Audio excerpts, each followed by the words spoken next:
Formula One's controversial safety car finish at the Italian Grand Prix has only reopened wounds for many fans over what happened in Abu Dhabi last year. The race at Monza finished behind the safety car due to the FIA strictly following the procedures laid down in the rulebook, something that did not happen in Abu Dhabi.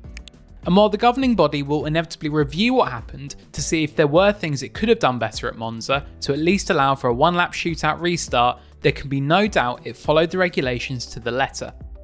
F1 safety car rules form a whole segment, Article 55, of the sporting regulations. Here, it is laid out how and when the safety car will be brought out, and the procedures that competitors and the safety car must follow. A lot has been made in the wake of the Monza race about how the safety car picked up the wrong car, running ahead of third place George Russell rather than race leader Max Verstappen. Interestingly though, the rules do not dictate that the safety car only exits the pits to pick up the leader.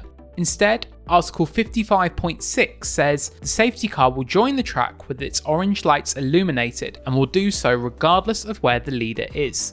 So there was nothing wrong with it initially getting ahead of Russell, who had used the calling of the safety car on lap 48 to dive into the pits. The normal procedure is for the lights on the top of the safety car to be switched from orange to green, signalling that any car running in front of the leader can overtake it. This then shuffles the lead car to the head of the pack, while everyone else eventually forms up in a queue behind. Critically, this was delayed at Monza, which is believed to be due to the complications marshals were having in retrieving Daniel Ricciardo's car. The McLaren was stuck in gear, and there was no way the marshals could push it into the nearest gap in the fence. That meant using a crane, which was located on the opposite side of the circuit, which meant that it needed to cross the track. The best way to achieve this safely was to ensure there was a big enough gap in the traffic by holding back the train of cars to produce this buffer. Amid the delay, Russell queried whether or not he could overtake the safety car, but the orange lights were still on, meaning he was not allowed to.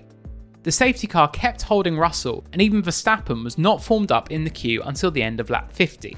It was only on lap 51, as the train of cars approached the Ascari chicane, that the safety car lights finally turned green, allowing Russell and the cars between him and Verstappen to go through.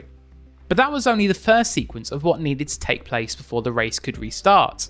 The next stage is that once the leader is formed up behind the safety car, then the clerk of the course has the option to let lap cars overtake. In Abu Dhabi, it was the selective choice of picking out only a few lapped cars that caused controversy, as it left Verstappen with a buffer behind him from the third place car. The FIA justified its decision that day by saying the rules have previously stated it only referred to any and not all lapped cars.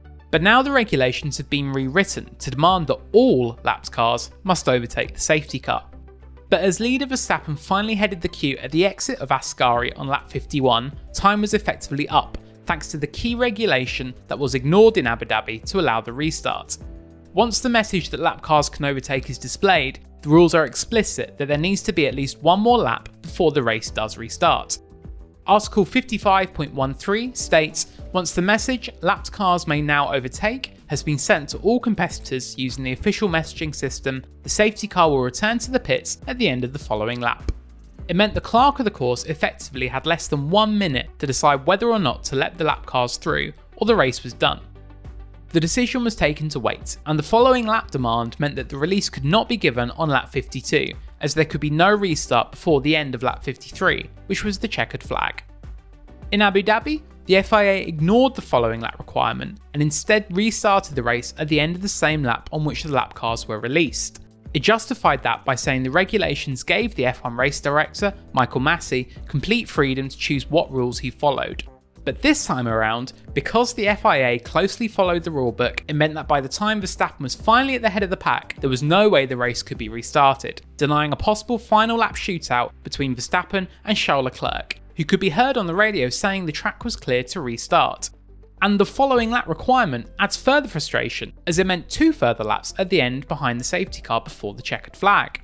It was at that moment the fans started booing, something that continued through to the podium ceremony. Ferrari claimed it was aimed at the FIA and not Max Verstappen, who had just won his 5th race in a row.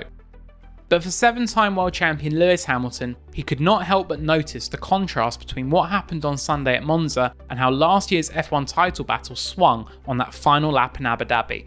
"It always brings back memories," said Hamilton on Sky. "That is the rules how they should be read." There's only one time in the history of the sport that they haven't done the rules like that today, and that's the one where they changed the result of the championship. But it is what it is.